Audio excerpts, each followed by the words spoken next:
Bon ben voilà, c'est samedi matin. Je suis dans mon camion, mais je vais pas travailler. Pour une fois, un samedi que je travaille pas. Je m'en vais, au bateau. C'est pour ça que je vous fais une petite vidéo. Au bateau pour tout ce qui est bricolage. Il va y avoir du bricolage, de l'amélioration à partir de mardi, parce que mardi il sort de l'eau jusqu'au 13. Et donc du 29 novembre au 13 décembre, il est hors de l'eau pour tout ce qui est carénage, polissage de la coque intégrale, changement des autocollants, voilà. Avant la mise en place de portiques, panneaux solaires, changement de la grand voile, etc. Bon, tout ça, ça viendra dans un second temps, à partir de janvier, je pense. Mais là, pour l'instant, aujourd'hui, on va bricoler sur le bateau. On va faire 2-3 petites choses. Voilà. Donc là, je suis parti, mais pas pour aller bosser. Donc on prend pas la journée, on prend la journée autrement. Hein. Quand on va pas bosser sur le chantier, on va bricoler sur le bateau. Ça reste que du plaisir. Allez, on se retrouve au bateau. Donc voilà, je viens d'arriver au bateau. Et ça caille. Ah, ça pique là, ça pique, ça pique. Il fait froid, il y a un peu de vent, mais bon, ça va aller, ça va aller. Le soleil commence à se lever, donc il va y avoir un peu de soleil, je pense, quand même, pas trop gris. Et donc on va attaquer par il faut que je change le cadran de l'oromètre. L'espèce de cadran au niveau des commandes moteur, où il y a le nombre d'heures affiché du moteur qui déconne. Apparemment, c'est la maladie là-dessus, donc... on va voir, j'ai regardé 2-3 petits tutos sur YouTube. On va voir, je vais essayer de m'en sortir correctement. On va faire ça ensemble. Allez, c'est parti. Donc voilà. Donc c'est cette partie-là, vous voyez. Ici, là, où il y a les heures moteurs qui s'affichent normalement, là. Ça déconne. Donc dans un premier temps, il va falloir que je dévisse toute la grosse partie qu'il y a là, en enlevant les 4 vis. Et sortir tout le bloc et voir comment ça se passe. Voilà. Bon, le gros bloc est déboîté. Donc dévissé, enlevé. Donc je sens que c'est le début des emmerdes là. Dans le but du jeu, il faut que j'arrive à sortir donc l'écran, si vous voulez, pour après ensuite changer donc le petit écran qui est à l'intérieur. Mais c'est parti, je vais m'amuser, hein. C'est parti. Ça y est. Donc ça, c'est enfin sorti. Donc il m'a suffi de débrancher toutes les cosses derrière. Bon, j'ai pris une photo quand même avant, pour pas m'embrouiller après. Donc voilà, la bête est sortie. Donc là, je vais me mettre à l'intérieur. On va bricoler ça sur la table, à l'abri du vent quand même. Parce que, ouais, ça pique pas mal quand même. Allez. Alors... c'est digne d'un film de science-fiction, leur truc là. Donc ça, c'est le corps du compteur démonté. Donc j'ai dû tout démonter. Bon, c'était vraiment trop compliqué à filmer avec le téléphone. En plus, j'ai fait l'idiot là. J'ai pas pris la GoPro. Donc voilà, tout est démonté. Donc c'est 7 pièces qu'on doit changer. Celle-ci là, c'est le cadran en fait, ce que je vous ai montré tout à l'heure, où les heures moteurs sont inscrits dessus. Donc le 9 est là dans la pochette. Donc voilà, il manque plus qu'à le remettre et à tout remonter. Ça va être rigolo, mais bon, je pense qu'on va s'en sortir quand même. Donc voilà, l'ancienne pièce est là. Vous voyez, ça c'est l'ancienne pièce. Pour le faire, il faut pas grand chose, hein. Il faut juste un petit tournevis plat. Et vous faites tout avec ça. Donc tout est remonté. Voilà, bon, j'ai un peu galéré avec mes grosses mains, gros doigts d'artisan à remonter tout ça, mais on va l'essayer maintenant. On va brancher, on va voir l'heure de vérité, hein. On va voir ça ensemble. Alors, tout a bien été au remontage. Donc, vous voyez, Donc là, les heures s'affichent. Donc on a bien 438 heures moteur. Donc ça, c'est bien. Ça a marché. Le seul truc, c'est que quand j'ai remonté l'aiguille, vous voyez, je ne l'ai pas remontée où elle était calée. Donc en fait, il y a un décalage entre le 0 et l'aiguille des contours. D'accord? Donc je vais tout redémonter et recaler l'aiguille sur le 0. Voilà, l'erreur de débutant. Donc il n'y a plus qu'à tout redémonter, tout remonter. Mais sinon, l'écran fonctionne, il n'y a aucun souci. Ça affiche les heures d'heure moteur que le vendeur m'avait vendu. Donc dans les 400 heures, c'est ça, il a 438 heures le bateau. Donc c'est bon. Le vendeur est correct. Donc ça y est, c'est réglé. Donc là, on a bien 438 heures moteur et l'aiguille est bien sur le 0. D'accord? Ouais, non, j'ai galéré à remettre l'aiguille sur 0 parce que j'ai dû redémonter 3 fois. Il a fallu que je change le... Enfin, que je démonte, que je mette le contact. Tout redémonter avec le contact mis, mettre l'aiguille sur 0, remonter. Enfin, je me suis un peu fait chier, mais honnêtement, dans l'ensemble, c'est vraiment pas compliqué à faire si vous avez l'horomètre à changer. Et ce qui est bien, c'est qu'en fait, quand vous le changez, ça garde les heures moteur en mémoire. Donc ça vous permet de vérifier si le vendeur vous a dit la vérité sur les heures moteur. Donc moi, c'est mon cas, il n'y a aucun souci. Donc il n'y a pas de problème. Voilà. Et pour le changer, vous tout simplement un tournevis cruciforme et un petit tournevis plat et vous ferez votre affaire sans problème. Il n'y a vraiment rien de compliqué. Voilà. Après, on ne sait jamais si vous devez le faire, tout ça, vous galérez un petit peu, vous ne savez pas trop. N'hésitez pas à me demander, je pourrais vous renseigner avec ce que moi j'ai vécu en tant que débutant et novice dans le bricolage voilier. Hein. Bon, mais voilà, le bricolage c'est fini pour aujourd'hui. Donc on a fait l'horomètre ce matin pour les heures moteurs, tout ça. Bon, je vous ai un peu, enfin, je voulais un peu montrer sur la vidéo, mais ce qui est dommage, c'est que je pouvais pas filmer, le faire en même temps. J'ai pas voulu le faire une fois à blanc, tricher, vous faire croire, le refaire une autre fois. Donc je l'ai fait. Je vous ai montré tout ce que j'ai pu en temps réel avec le téléphone parce que c'était tellement minutieux pour moi. Donc j'ai préféré le faire sans filmer pour pas perdre une vis ou péter une petite broche, etc. Mais bon, si vous avez quoi que ce soit comme question là-dessus, n'hésitez pas. Je vous y répondrai du mieux que je peux. Je vous l'expliquerai du mieux que je peux. Mais bon, il n'y a rien, vraiment rien de compliqué. Voilà. Et si vous avez l'horomètre qui marche pas ou qui marche pas du tout, n'hésitez pas à le faire. C'est une pièce que j'ai payée 20 et quelques euros sur AliExpress. Donc en termes de coût, c'est 3 fois rien. Et pour le faire, je vous dis, c'est vraiment très simple, quoi. Voilà. Je m'attendais à quelque chose de un peu plus compliqué. Donc voilà, entre une chose et une autre, donc j'ai fait ça, j'ai nettoyé un peu le bateau quand même parce qu'il a plu ces derniers jours. Il y a un ou deux amis qui sont passés me voir, et puis voilà, le temps passe, et donc j'ai pas eu le temps de passer l'huile de teck sur le teck, et l'huile de teck aussi sur 2-3 petites boiseries qui y a à l'extérieur aussi. Donc voilà, donc je vais essayer, demain matin je viens au bateau. Si la météo le permet, ben on fait une petite sortie quand même. Ça fera quand même du bien. Et si la météo le permet pas, ben à ce moment-là, ben je passerai sur l'application de l'huile de teck à l'extérieur. Voilà, on se fera une petite vidéo là-dessus. Et je crois aussi que j'ai les filières à retendre, 2-3 petits bricoles qu'on verra ensemble si vous voulez, c'est pas un problème. Voilà. Allez, à demain.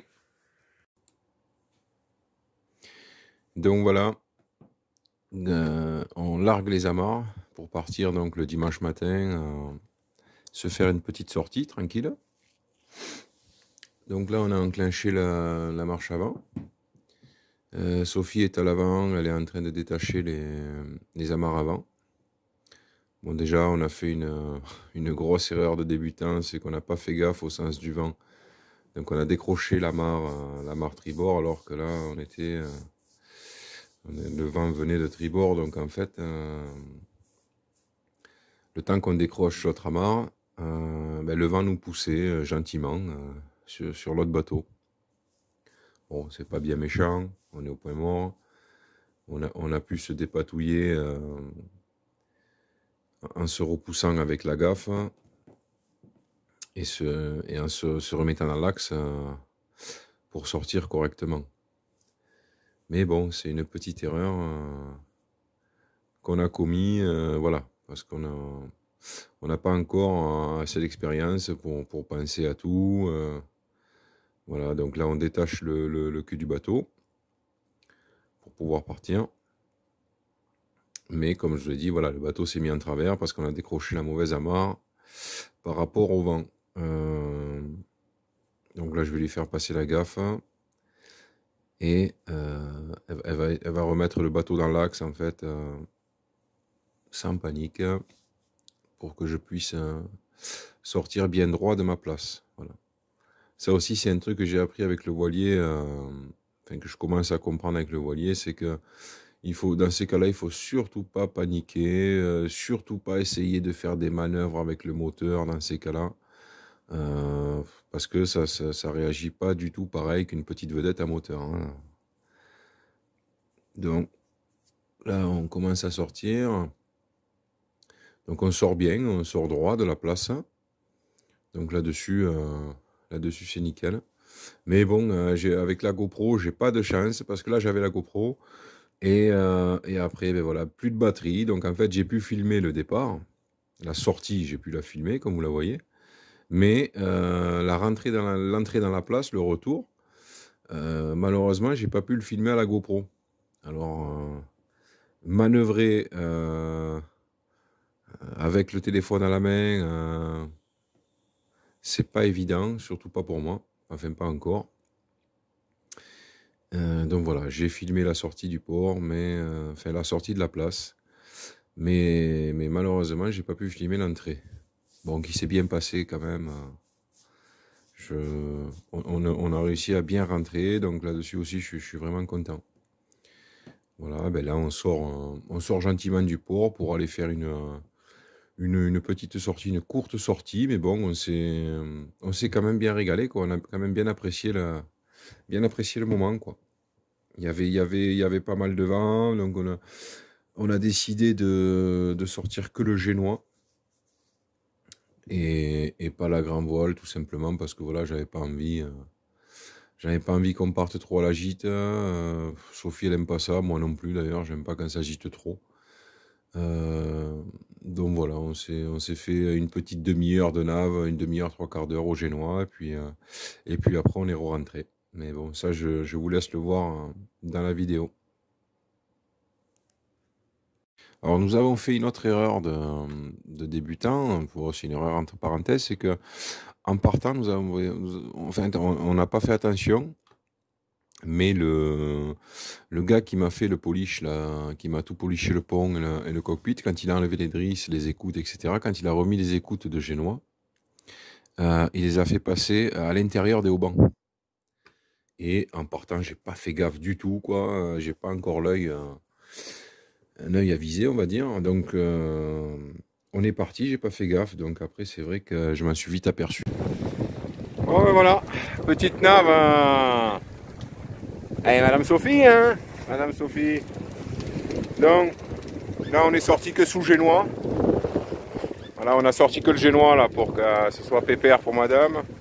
Bon, on est quand même à 5 nœuds, 5 nœuds, 5 nœuds 2, 5 nœuds 3. On a 18 nœuds de vent. Donc on est pas mal. Voilà, petite sortie du dimanche avant la sortie du bateau. Avant la sortie du bateau mardi. Donc là on s'amuse, on fait des ronds dans l'eau. On fait des ronds dans l'eau devant le 4. Voilà. Le génois est sorti à fond. On est bien. Bon, c'est des petites balades de débutants ça, avec mes mères.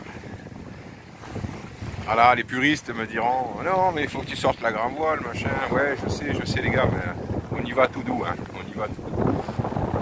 On kiffe l'instant comme on le sent, et puis en tant que débutant, vraiment débutant. Voilà.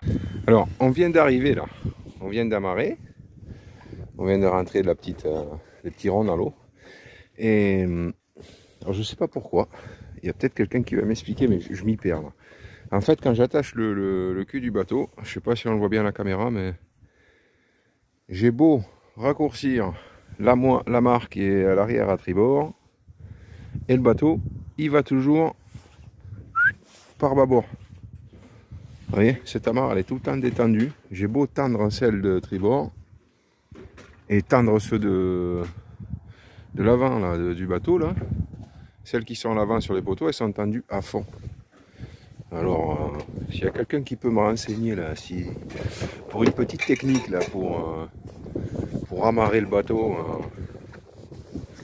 correctement dès le départ, parce qu'un coup il est trop près du quai, un coup il est trop loin du quai. Là, ouais, c'est tendu à fond les deux là. Et derrière, eh ben, il se déporte à chaque fois. Voilà, quand je filme, là il fait moins parce que je filme, c'est normal. C'est comme ça, je peux pas bien vous expliquer la chose, mais ou alors je m'exprime très mal. Mais vous voyez, en fait, j'ai du mal à ce que le bateau reste droit. Alors qu'il n'y a pas... Ici, au port, on est à l'abri quand même, à cette place-là, il n'y a pas beaucoup de vent. Voilà. Donc si quelqu'un peut me conseiller là-dessus, au niveau de l'amarrage du bateau quand on arrive, les techniques à faire pour que ça se passe bien d'entrée, ben, n'hésitez pas à me conseiller, je suis preneur. Hein, parce que je pars de zéro, j'y connais rien. Donc tous les conseils seront bons à prendre. Hein. Merci. Ah oui, et l'arrivée au port, l'entrée dans la place, c'était tout simplement nickel. Hein. Bon, je vous mens pas, je vous promets, c'est la vérité, même que j'ai pas filmé. C'est la vérité. Je suis rentré nickel du premier coup. Donc là-dessus, on s'améliore vachement. Je suis super content. Qu'est-ce que tu fais? Je patauge dans la semoule. Parce qu'en fait, à la gîte, j'ai un truc de semoule qui s'est renversé. Eh oui. Je suis en train je patauge dans la semoule. Voilà, tu patauges dans la semoule. Hein. Eh oui, même quand on était que sous Génois, le peu de gîte qu'il y a eu, ça a tout renversé là-dessous. Voilà. Donc, je passe l'aspirateur pour essayer de ramasser toute la semoule. Ah ben, c'est bien. Donc voilà, on vient de rentrer. On a fait une petite navigation sympathique ce matin là. Certes courte, mais on a préféré rentrer parce que bon, même qu'avec le Génois, il y avait quand même des rafales à 28-30 nœuds. Et donc voilà, c'était pas super confortable, on s'est régalé quand même. Mais voilà, bon, histoire de faire tourner le bateau une petite demi-heure, 3/4 d'heure, là, faire des rondes à l'eau, on s'est quand même régalé. Hein. Et puis on est re-rentré, donc là, ben, on va en profiter donc, pour nettoyer le bateau d'abord, remplir les cuves à eau, etc. Et puis on va mettre un petit coup de peinture sur le deck à l'extérieur, les petites boiseries, etc. Voilà. Bon allez, c'est parti, je vais faire un test avec l'huile de teck là. L'huile de teck que j'ai pris chez Cabesto. On va voir ce que ça vaut. Je vais essayer de peindre là le teck là qui est à l'entrée là. Faire un test là-dessus et puis si ça fonctionne bien, je ferai le teck du cockpit là qui est à l'extérieur. On va essayer là-dessus déjà. Là déjà j'ai caché bon, les 2-3 petits endroits où je suis susceptible de toucher avec le pinceau. Mais après le reste ça va, c'est des bois qui sont quand même assez dégagés. Bon allez, on va faire un test là-dessus, on va voir ce que ça donne. Alors, ça ressemble à ça, vous voyez. C'est la première fois que j'utilise, hein, donc ça paraît vachement clair. Vraiment très clair. Je suis assez étonné du... Ouais, je suis assez étonné de l'aspect. On va voir ce que ça vaut. Bon, après j'ai pris un bol pour mettre ça là-dedans. Parce que j'avais que ça, je vous dis pas les cris de madame quand elle va rentrer là. Elle est partie vite fait acheter un petit déjeuner là, vite fait. Ah, je vais me faire tuer, mais c'est pas grave. Alors, c'est très liquide à appliquer, on dirait de l'eau. Mais vous voyez, le résultat, enfin, je sais pas si vous voyez bien à la caméra, mais ça s'applique vraiment très bien. Mais ça fait, ouais, j'aime bien le résultat. Honnêtement, c'est pas mal. C'est pas mal. Vous voyez la différence? Voilà. C'est pas mal, hein. Bon, Donc on va faire tout l'entrée déjà et puis on va voir ce que ça donne.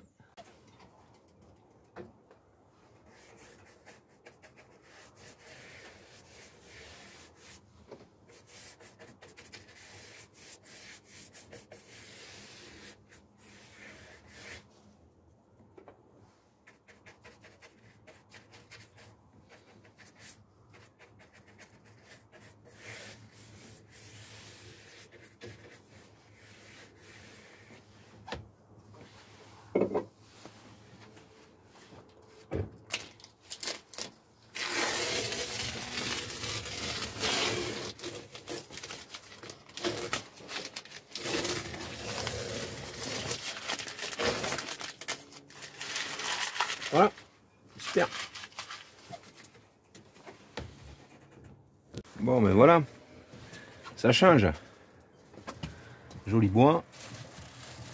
Là, l'entrée c'est fait pour la première couche. Qu'est-ce qu'elle nous a ramené mes mères là?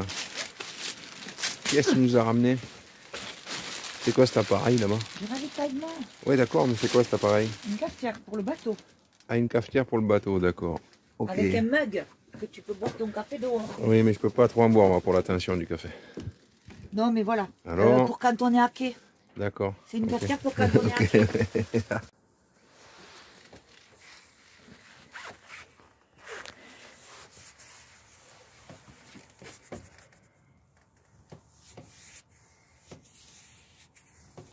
Voilà. Un beau tech, un joli tech. C'est vraiment génial le produit là. Ça donne une teinte magnifique. Hein? Non, qu'est-ce que t'en penses? C'est très joli, ouais, ouais, ouais. Même en séchant, ça reste brillant. Ouais. Ah, c'est joli. Je sais pas si avec le contre-jour, le soleil, là, on voit bien. Ouais. En tout cas, c'est vite fait. Y a pas de... Même que c'est liquide, ça coule pas non plus. Ça coule pas énormément. Hein. Ah, franchement, il y a un beau rendu. Hein. Impeccable, je suis content. Donc voilà, le tech est fini. Tout l'extérieur. Je suis content, ça fait un joli résultat. Là, j'ai fait ça. Avec le petit banc derrière aussi. Ça fait vraiment pas mal. Honnêtement, c'est pas déçu de cette petite huile de tech là. Ça fait vraiment beau, propre.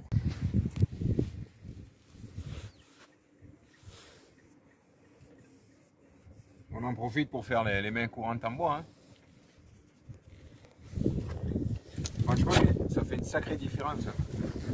Je ne connaissais pas ce produit là, c'est vraiment génial. Après, à ce qui paraît, il faut le faire quand même assez régulièrement. On m'a dit, ouais, il faut le faire, c'est bien, mais il faut le faire au moins deux fois par an. Bon, c'est pas dérangeant, mais c'est pas les bois qu'il y a sur le bateau, il n'y en a pas beaucoup non plus. Hein. Mais franchement, je suis assez content du résultat, quoi. Quand on voit la différence de là à là, c'est vraiment bien, quoi. Impeccable.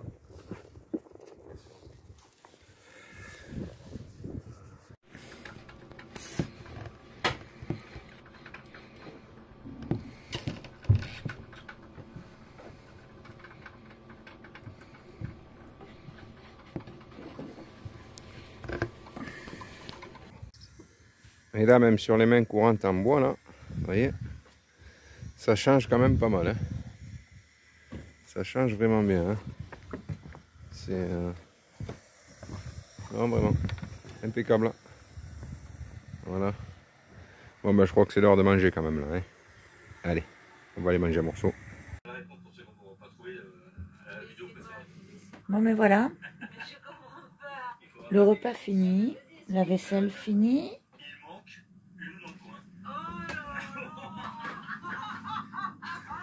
C'est l'heure de la sieste.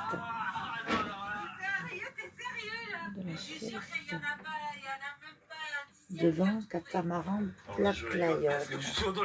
Bonjour Choupi, bonjour Jaco. Donc là, je lis 10 jours après, lancer une vidéo. Eh oui, quand on navigue pas. Ah, monsieur se réveille. Quand un monsieur ne navigue pas, il navigue avec les écrans. Sur les écrans. Et après une petite sieste réparatrice, nous avons eu la visite de Joël et Denis, des amis navigateurs et abonnés de la chaîne.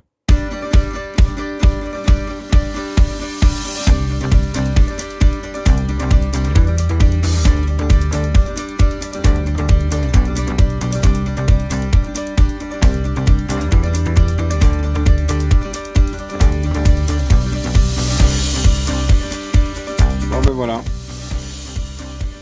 Fin de journée, fin d'après-midi dimanche, donc là c'est l'heure de rentrer.